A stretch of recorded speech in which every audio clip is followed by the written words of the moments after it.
The Galactic Council convened in their colossal crystal chamber, suspended above the swirling gas of the Andromeda Expanse, a spectacle of alien architecture designed to impress and intimidate, where representatives of 100 species regarded each other with haughty detachment as they debated the human question, a species barely a few centuries past interstellar flight, yet already showing signs of unpredictable growth. But none of them considered humans a serious threat. They had been too, preoccupied with their ancient rivalries and complex hierarchies to pay attention to what appeared to be a minor developmental anomaly on the fringe of the Orion Arm. And even the intelligence reports that occasionally reached their ears about humans engaging in feats of engineering or military maneuvers were dismissed with derisive laughter or waved away as anomalies too insignificant to merit resources. Meanwhile, across hundreds of light years in a modest but bustling orbital hub around Sol, humanity had been quietly observing the Council and the galaxy at large, studying alien protocols, mapping trade routes, analyzing war strategies and weaknesses, a meticulous preparation spanning decades, all conducted without fanfare, without threats, without any outward aggression, for humans had learned that patience, adaptability, and observation were their most formidable weapons, and Captain Ryan Harper, a seasoned officer of the United Earth Space Command, paced the bridge of a USS, resolute, his eyes scanning the holographic displays that tracked alien fleet movements, supply chains, diplomatic communications, and intelligence leaks, each data point a piece of the puzzle that the humans were assembling in silence, and while the Council squabbled over minutiae of taxation, resource allocation, and ceremonial protocol, humanity had already identified the vulnerabilities in their command structure, the inefficiencies in their fleet coordination, and predictable arrogance of their leadership, every flaw cataloged and prepared for exploitation. And so, the first subtle movement began, with small, seemingly innocuous probes sent to the outer systems of strategically important worlds, each probe designed to gather detailed planetary data, population demographics, technological capacity, military readiness, and environmental conditions, all the while disguised as commercial or scientific ventures to avoid detection. And while the aliens saw only routine traffic, the humans were quietly constructing a network of information that would allow them to strike with precision and effectiveness that no galactic power had ever anticipated. And at the same time, on Earth, the scientists, engineers, and strategists worked around the clock to enhance ship designs with innovations in propulsion, stealth, and weaponry that leveraged materials and energy manipulation principles unknown to most alien races, human ingenuity turning the limits of physics into advantages that the aliens could not have predicted. And as the first coordinated fleets quietly assembled in the outer systems, each captain, each crew, and each analyst understood the stakes, that if they faltered even slightly, the humans would expose themselves prematurely and risk annihilation. Yet confidence grew with every successful test, every simulation, every silent victory that no one outside humanity ever knew had occurred. And then came the moment when the Council's arrogance truly blinded them, as their emissaries demanded that humans abandon their expansion efforts, to cease communications with certain systems, and to pay tribute to the Council. Words delivered with polite condescension and implied threat. Words that were meant to cow a species they believed manageable, predictable, and obedient. But in the quiet halls of human command, those words were met not with fear, but with resolute determination, the very phrasing of the Council's edict confirming the humans' analysis of alien psychology, of their overconfidence, of their expectation that humanity could be coerced. And so, the first phase of the human plan was activated. Communications were encrypted, supply lines hardened, fleets mobilized under the guise of routine patrols, and subtle diversions initiated to mask their true intentions. And while alien observers noticed only normal traffic, human intelligence agents embedded in alien networks silently altered records, redirected reports, and seeded confusion. And back at the Council chamber, debates raged as to how to respond to these minor anomalies.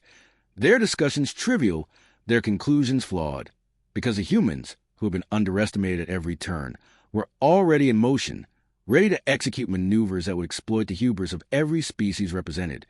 ready to reveal a level of coordination, tactical genius, and strategic patience that would leave the galaxy stunned. And within the next few standard rotations, the humans would begin the first overt action, small and calculated,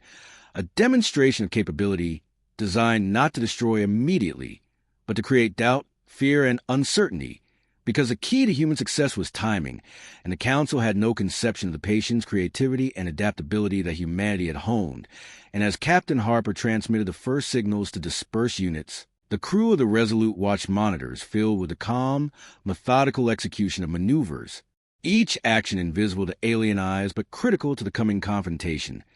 And in their arrogance, the Council assumed they had the initiative, that they controlled the narrative of interstellar dominance, when in truth, humanity had already seized control of the information of the timing of the psychological landscape of the galaxy. And as the first ripple of coordinated strikes began across isolated alien outposts, seemingly minor incidents, the Council's attention remained divided, their arrogance preventing recognition of the true threat. And in that moment, the humans achieved the first of many victories that would not come from superior firepower alone, but from superior strategy, preparation, and the unshakable resolve to demonstrate that a species dismissed as primitive and disorganized could, with patience, intelligence, and adaptability, bend the galaxy to its will, setting in motion a chain of events that would culminate in shock, awe, and a complete reevaluation of humanity by the very powers who had mocked them. And in the quiet corridors of the Resolute, the crew knew that the galaxy had not yet seen anything, that the Council had no idea that humans were coming, that the underestimated species on the edge of their maps would soon redefine power, and the stage was set for a conflict where humans would not merely survive, but dominate, not merely resist, but overwhelm. And the first act of the human revelation had begun, silent, calculated, unstoppable, and utterly invisible to the beings who believed themselves masters of the stars. As the initial ripple of human action spread to the outer systems, alien intelligence networks began to register anomalies, reports of strange ship movements, unexplained communications, and subtle disruptions to supply lines. But these were dismissed as routine errors or minor acts of piracy, nothing that could threaten the carefully constructed order of the galactic hierarchy. And within human command centers, analysts tracked each report, noting the level of confusion and the effectiveness of their diversions, as every fleet, every outpost, every agent moved according to the meticulous plan that had been honed over decades of observation and study. And Admiral Lisa McCarthy, the human strategist overseeing the coordinated operations, reviewed the data feeds from hundreds of star systems simultaneously, adjusting fleet movements, recalibrating stealth drives, and refining communications protocols in real time, her team interpreting alien behavioral patterns with uncanny accuracy, predicting their responses to each maneuver before the aliens themselves could recognize the situation. And the humans understood that the key to victory was not immediate confrontation, but the psychological manipulation of perception, convincing the galactic powers that they were still in control while humanity quietly seized every advantage. And the first tactical strikes were executed with precision, small but meaningful, cutting supply lines to minor mining colonies, rerouting communications to create the appearance of chaos, and subtly disabling orbital defense platforms, each action measured to create maximum confusion without provoking a full-scale retaliation prematurely. And as these maneuvers unfolded, the Council convened emergency sessions, unaware that their deliberations were exactly what humanity had anticipated, that their slow, deliberative processes made them vulnerable to the very species they considered inconsequential. And while the Council debated whether to issue sanctions, mobilize fleets, or simply ignore the anomalies, human forces quietly established forward positions in key systems, conducting reconnaissance and securing strategic choke points with speed and efficiency that alien militaries, bound by rigid command structures and interstellar bureaucracy, could not hope to match. And on a remote human outpost orbiting the gas giant Epsilon Eridani 4, Lieutenant Marco Sullivan oversaw a squadron of sleek, adaptive fighters, each craft equipped with experimental propulsion arrays and energy weapons designed to exploit weaknesses in alien shields. And as he guided them through complex simulations, the crew of the outpost became acutely aware of the disparity in operational philosophy. Humans capable of improvisation and rapid adaptation, aliens constrained by centuries of protocol. And when the first live engagement occurred, a small alien reconnaissance fleet approached the perimeter, expecting to intimidate and observe. They were met with coordinated maneuvers that left them confused, off balance, and ultimately forced to retreat. transmitting reports back to the Council that understated the severity of the engagement. Because even in retreat, the aliens did not comprehend the magnitude of the human planning, the meticulous calculations, and the layers of strategy underpinning each decision. And as news of these minor victories trickled through human channels, morale soared, reinforcing confidence in the overarching strategy, while alien leadership remained blissfully ignorant of the scale of the operations unfolding under their noses. And as Admiral McCarthy prepared the next phase, small fleets repositioned, communication arrays optimized, and intelligence gathered from multiple alien sources to anticipate countermeasures. And within weeks, humans had established covert control over vital wormhole junctions, hyperlane routes, and resource-rich systems, movements invisible to the broader Council but critical to the forthcoming escalation. And all the while, humanity maintained a facade of routine exploration, scientific inquiry, and trade, keeping the aliens off balance and underestimating both the human capacity for coordination and the technological innovations quietly integrated into their forces. And in the Council chambers, a subtle tension began to surface as representatives noticed discrepancies in reports, supply irregularities, and communication delays, but the discussions remained fragmented,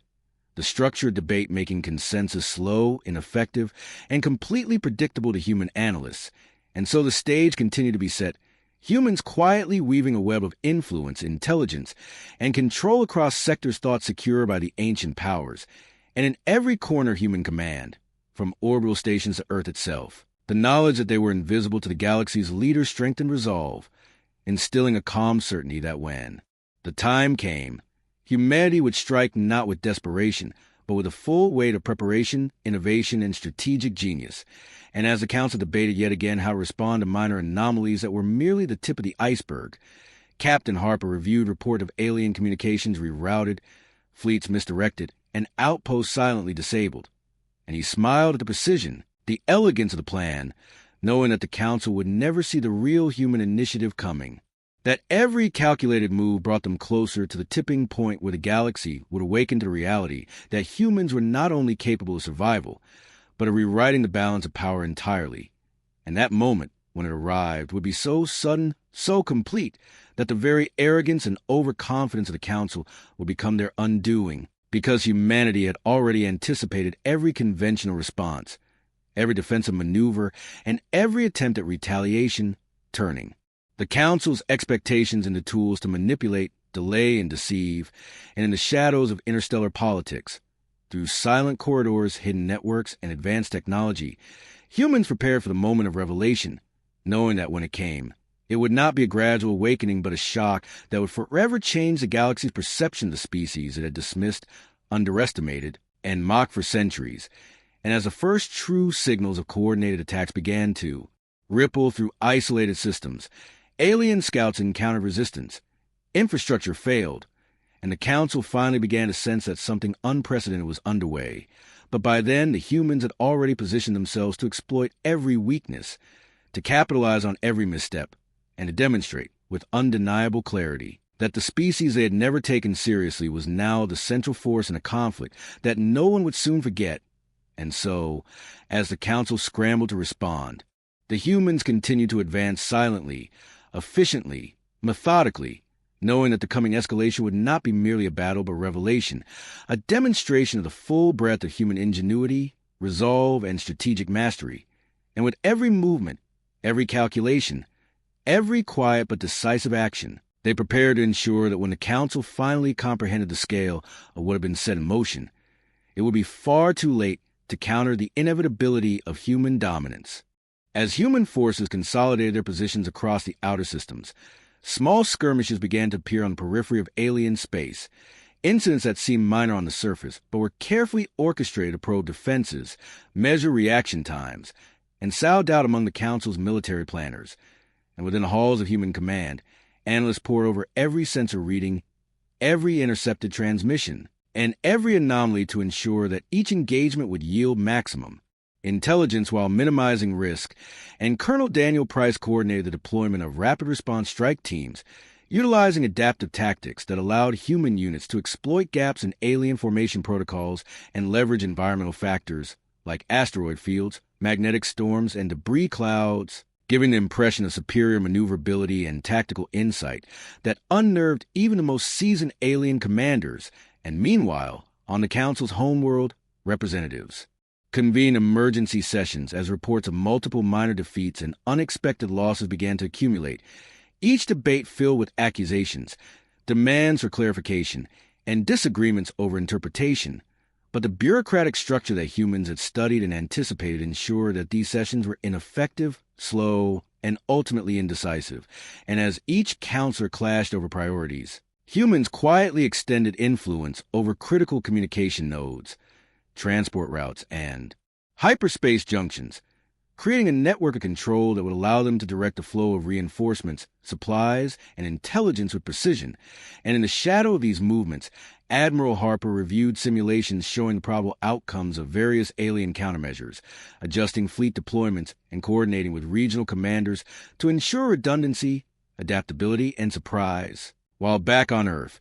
engineers worked tirelessly to integrate new stealth technologies, energy shielding, and automated repair systems into human ships, ensuring that the fleet could sustain prolonged operations even in contested space, and as small alien patrols encounter human units. They were often met with coordinated ambushes that combined deception, misdirection, and concentrated firepower,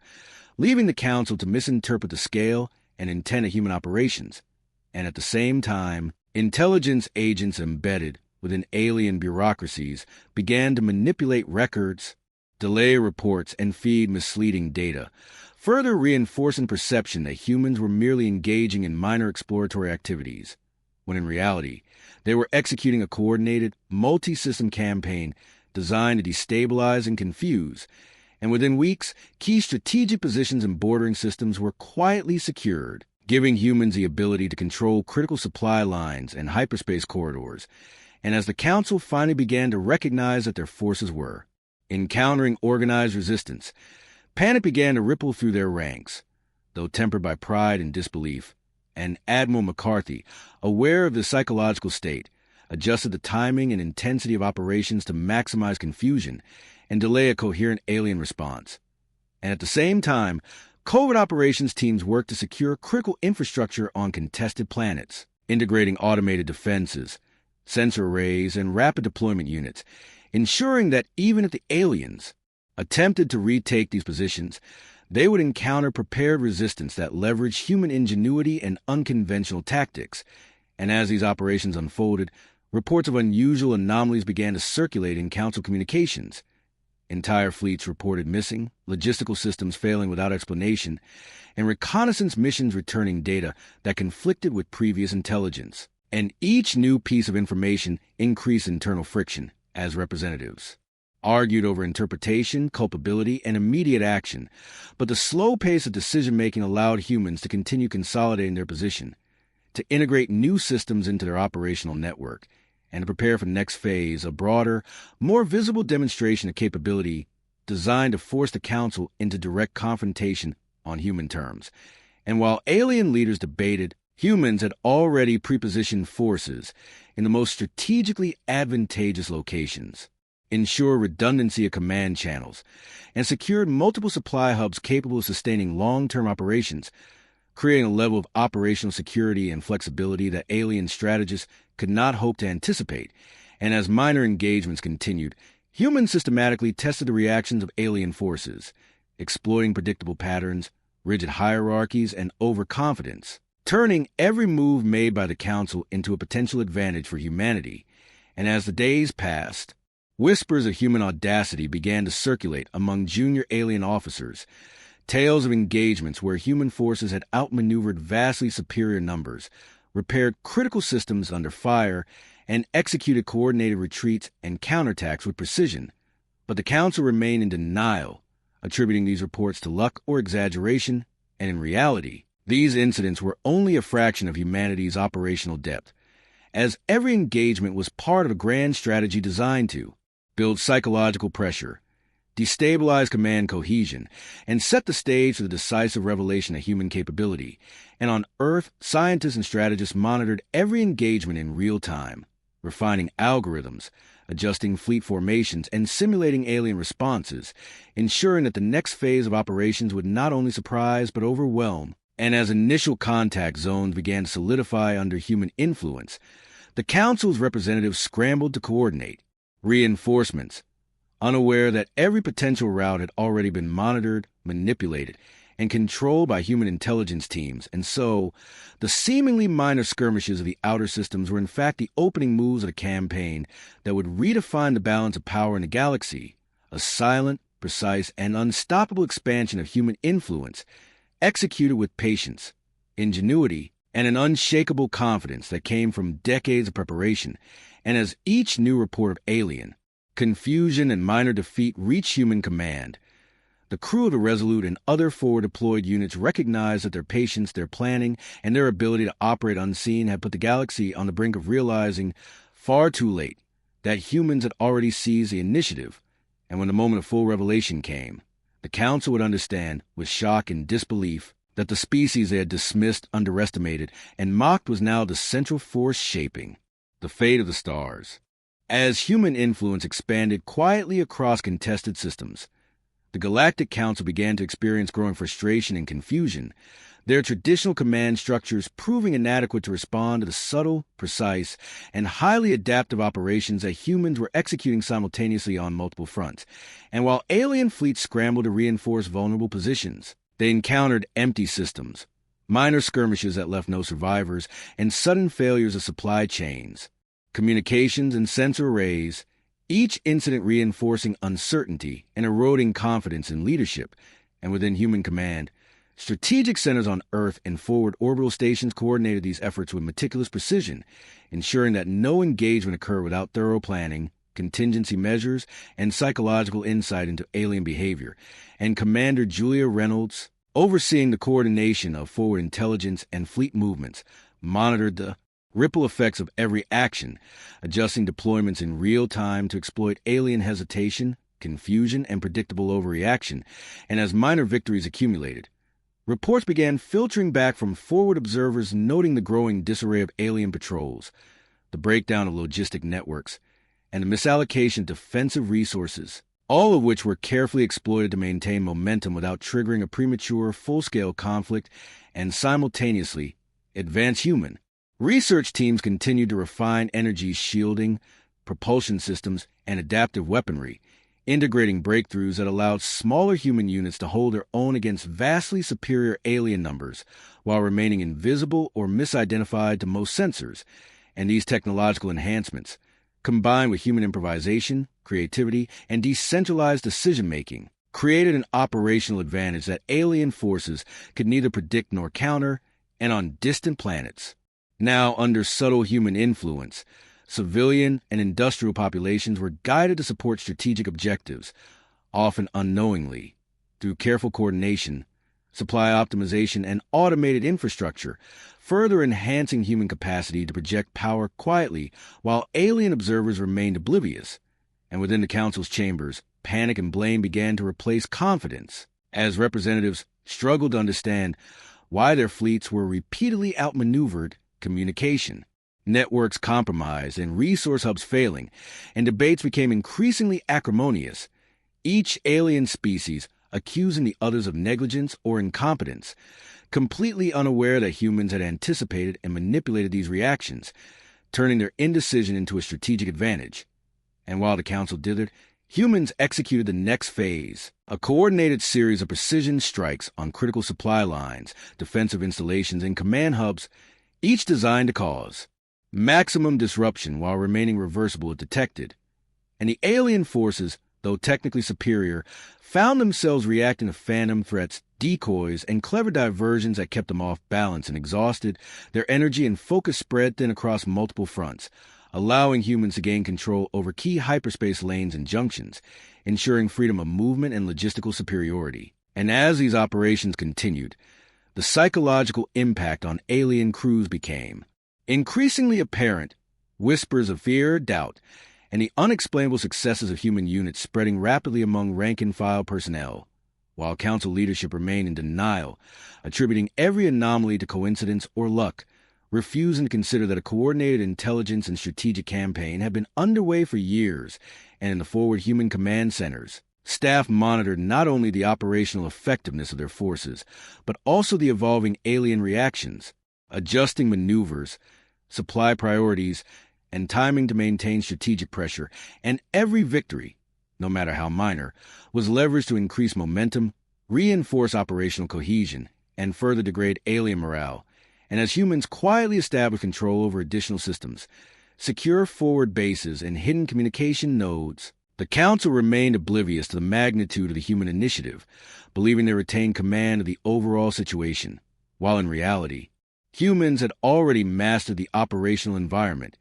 controlled the flow of information, and positioned themselves to execute the full revelation capability on a scale the galaxy had never seen. And as Captain Harper reviewed the final sequences of upcoming fleet movements, he noted with satisfaction precision and elegance of the plan, the careful orchestration of resources, and the unbreakable cohesion of human forces, understanding that the Council's assumptions, arrogance, and slow, deliberative processes had been turned into strategic tools, and when the decisive phase of operations commenced, it would not be a mere battle but an overwhelming demonstration of human ingenuity, adaptability, and tactical brilliance, designed to ensure that the Council, the alien fleets, and every observer in the galaxy would recognize too late that the species they had dismissed, underestimated, and ignored was now the dominant force, shaping the future of the stars, and in the quiet confidence of human command centers. Every officer, strategist, and crew member knew that the galaxy had yet to witness the full extent of human capability, that every calculated move, every seemingly minor engagement, had been a step toward a revelation that would redefine power, control, and respect in ways the Council could never have anticipated, and the moment of truth, when the Council would finally grasp the depth of their miscalculation, was approaching with the inevitability of human precision, patience, and the unwavering resolve to show the galaxy that humanity could never be underestimated again. With forward positions secure and human influence spreading imperceptibly through strategic systems, the next stage of operations commenced, a carefully orchestrated series of coordinated maneuvers designed to further destabilize alien command while minimizing direct confrontation. And across hundreds of light years, small human task forces carried out precision strikes on vital infrastructure, communication relays, and defensive platforms, each action calculated not merely for tactical effect, but for maximum psychological impact, forcing alien commanders to question the reliability of their own networks, the competence of their peers, and the intelligence on which they relied. And aboard the USS Resolute, Captain Harper oversaw the simultaneous execution of multiple contingency plans, each fleet movement synchronized with an intricate network of hidden observation posts, data collection points, and electronic warfare arrays designed to mislead and manipulate alien sensors. And as forward human units engaged in these operations, they demonstrated a level of improvisation, coordination, and speed that left alien commanders struggling to respond, rely on rigid hierarchies and outdated doctrine, and while some alien leaders suspected human ingenuity, they could not anticipate the scale, depth, and interconnectivity of the human strategy, and within human command, analysts calculated in real time the effect of each maneuver, adjusting deployments, rerouting reinforcements, and creating layers of redundancy to ensure the continuation of operations even in the event of unforeseen setbacks. And simultaneously, specialized teams conducted covert operations on critical planetary hubs, integrating automated defenses, energy modulation fields, and rapid deployment units that allowed human forces to maintain control of key systems without overt engagement, creating the impression of routine activity, while alien forces remained unaware of the true extent of human presence. And as minor encounters escalated into more visible engagements, alien fleets found themselves responding not to a single concentrated enemy, but to multiple, dispersed, highly coordinated human units, striking simultaneously across different vectors, forcing them to split forces, stretch supply lines, and react in ways that had been anticipated and exploited in advance. And the psychological effect on alien personnel was profound, as repeated failures, confusing reports, and inexplicable tactical setbacks eroded morale and sowed doubt among officers who had once regarded humanity as a negligible threat. And at the same time, human technological superiority, though subtle and largely invisible, began to manifest through adaptive shielding, stealth maneuvering, and innovative energy weapons, allowing smaller units to withstand attacks that would have destroyed them under conventional circumstances. And as the Council convened emergency sessions in response to escalating reports, they struggled to reach consensus, internal disputes and conflicting priorities further slowing decision-making,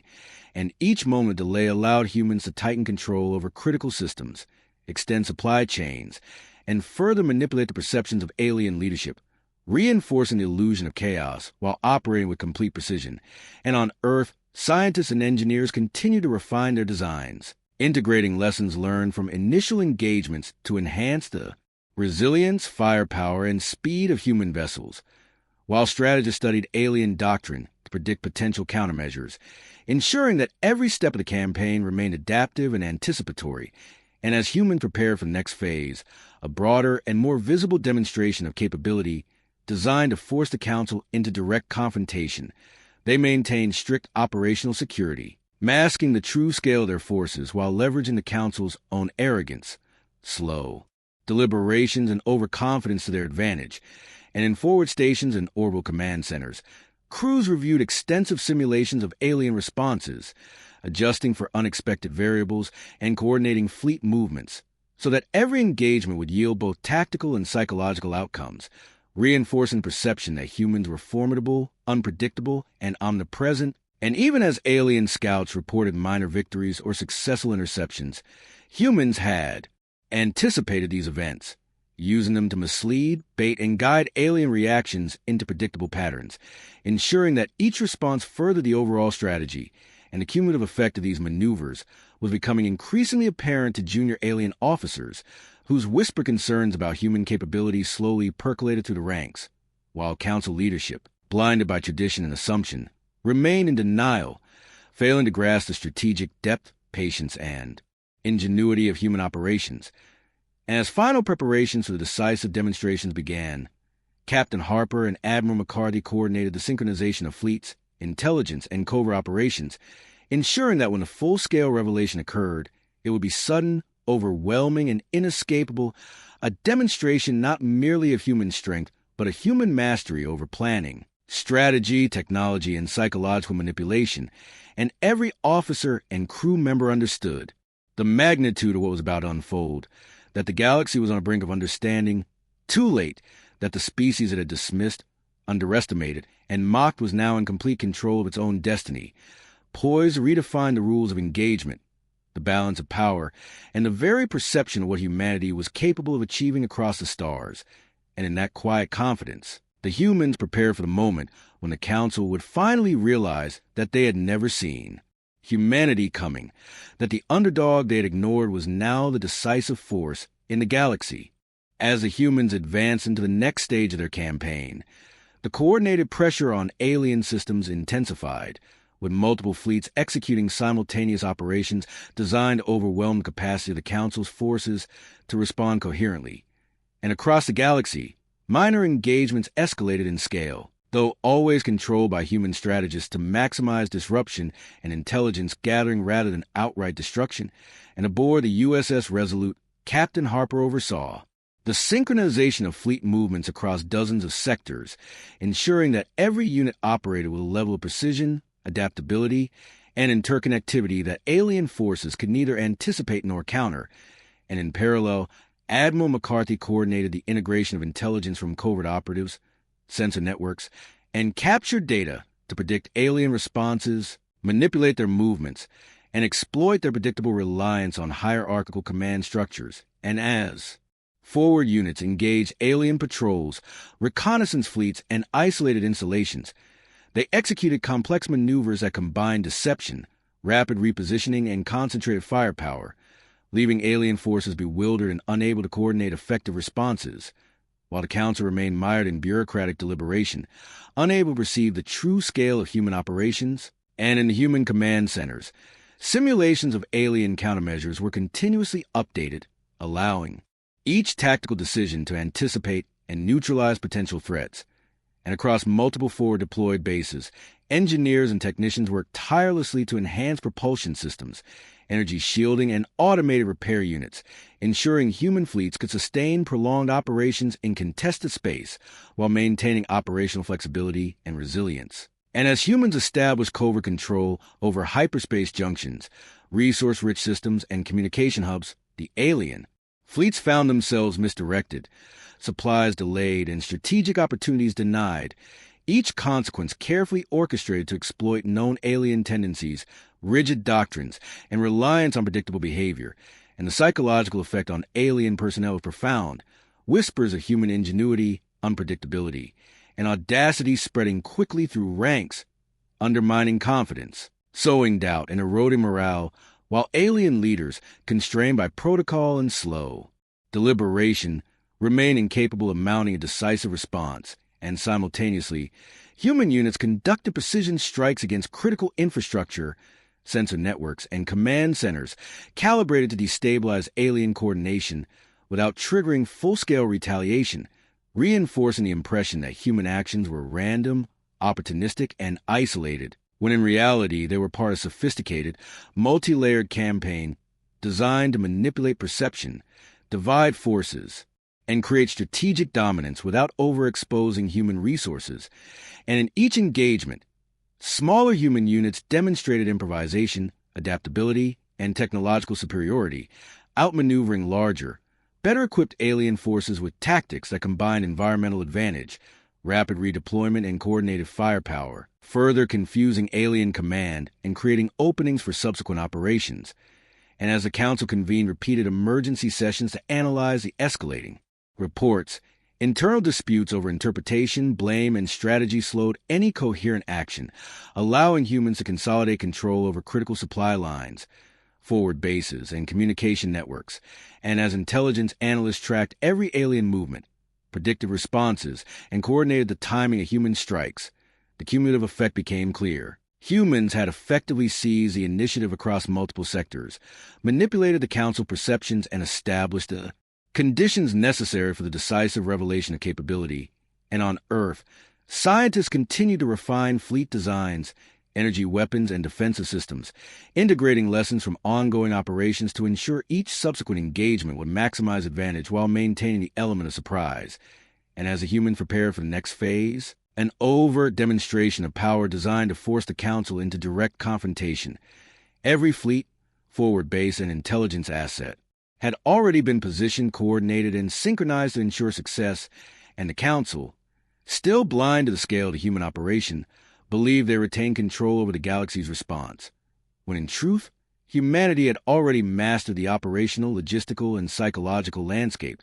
creating conditions where the inevitable revelation would shock, overwhelm, and redefine the perception of human capability. And as Captain Harper reviewed the final deployment schedules, communications, and contingency plans, he understood that every variable had been accounted for, every potential alien reaction anticipated, and every forward unit prepared to act in unison. And in that quiet confidence, humans stood poised to demonstrate that the species dismissed as insignificant was now the decisive force in the galaxy, capable of seizing initiative, controlling the narrative, and redefining the balance of power forever. And when the Council finally comprehended the depth of their miscalculation, it would be too late, because humanity had already ensured that the moment of revelation would be total, unstoppable, and irreversible, and every officer, crew member, and strategist understood that this was a turning point where humanity, underestimated and mocked for centuries, would finally assert its dominance, not through luck or brute force alone, but through preparation, intelligence, adaptability, and the unshakable resolve that had guided every human action from the very beginning. The moment the humans had prepared for finally arrived when the coordinated veil of subtlety was lifted and the first unmistakable demonstration of full human capability unfolded across multiple key sectors simultaneously, not as a chaotic outburst of violence, but as a perfectly timed, precisely synchronized series of operations that exposed the depth of planning the Council had failed to detect. And in one standard cycle, entire alien communication grids went silent, major hyperspace junctions fell under human control, and forward defense fleets found themselves encircled by forces they had never detected approaching. And within the Council chambers, the sudden flood of fragmented, contradictory, and alarming reports shattered the illusion of control, as representatives realized too late that the anomalies, skirmishes, and logistical failures of the past months had not been isolated incidents, but the preparatory phase of a vast and coordinated campaign. And as panic spread, emergency directives were issued. Fleets were scrambled, and defensive protocols activated. But every response was met by human countermeasures that anticipated each move, diverted reinforcements, disrupted command chains, and isolated units before they could form coherent battle lines. And across the contested regions, human fleets emerged from stealth and hyperspace with precision, their formations fluid, their coordination seamless, and their tactics combining speed, deception, and concentrated force in ways that alien commanders struggled to comprehend. And Captain Harper, directing operations from the Resolute, watched as the first major alien task force attempted to regroup near a strategic junction only to find its communications jammed, its sensor arrays blinded, and its flanks threatened by fast-moving human strike groups that exploited every gap in formation with ruthless efficiency. And as engagements unfolded, human ships demonstrated adaptive shielding, rapid repair capabilities, and weapon systems calibrated to exploit the known vulnerabilities of alien defenses, turning what the Council had assumed would be a limited skirmish into a decisive rout. And the psychological impact was immediate and devastating, as alien crews realized that their opponents were not merely resisting, but controlling the tempo, direction, and outcome of every engagement. And in the Council chambers, accusations flew, alliances strained, and centuries-old assumptions about human inferiority collapsed under the weight of undeniable evidence. And as more reports arrived of outposts falling without prolonged resistance, supply convoys intercepted with surgical precision, and command hubs rendered inoperable by coordinated electronic and kinetic strikes, the full scope of human strategic mastery became clear, and Admiral McCarthy coordinated the expansion of operations, ensuring that each success was leveraged to create cascading failures in alien logistics, morale, and coordination, while intelligence teams fed the Council carefully curated information that magnified confusion and delayed effective response. And in system after system, alien forces found themselves outmaneuvered, outplanned, and outmatched, their numerical and technological advantages rendered irrelevant by the speed, adaptability, and unity of human action. And as the Council attempted to consolidate its remaining strength, it became increasingly evident that every rally point, every fallback position, and every reinforcement route had already been anticipated and countered, and the realization spread among alien leadership that they were no longer reacting to random incursions, but to a comprehensive campaign designed to dismantle their power structure from the inside out. And as the first major Council fleet was forced into retreat under sustained, coordinated pressure, the symbolic impact rippled to the galaxy, shattering the myth of alien invincibility and replacing it with a growing awareness that humanity had not only caught up but surpassed the strategic capabilities of the ancient powers. And within human ranks, discipline and focus remained absolute, every unit executing orders with precision, every commander adapting to unfolding conditions with confidence born of preparation and trust in the overarching plan. And as the Council's control over key regions eroded, the narrative of the conflict shifted irrevocably from one of containment and dismissal to one of survival and reckoning. And in the quiet moments between engagements, human officers understood that the galaxy was witnessing the irreversible exposure of truth long concealed, that the species once regarded as insignificant had mastered the art of war, diplomacy, and strategy on a scale that redefined what power meant among the stars. And as the final elements of the human plan moved into position, the Council, stripped of its illusions and confronted with the consequences of its arrogance, began to grasp the depth of its miscalculation, realizing that humanity had not stumbled into prominence, but had risen with deliberate intent, patience, and an unyielding commitment to ensure that it would never again be dismissed, ignored, or underestimated by any power in the galaxy. The final phase unfolded not as a chaotic climax, but as the inevitable conclusion of a strategy executed with patience, precision, and absolute control as human fleets, now openly deployed across the most critical sectors of Council space, established dominance over hyperspace routes, orbital defenses,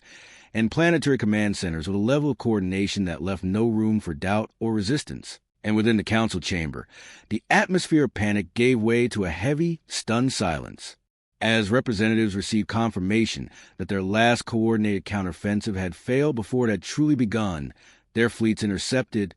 their communications compromised, and their logistical networks rendered ineffective by a web of human control that extended into every layer of their infrastructure. And one by one, reports arrived of systems falling under human supervision without prolonged battle,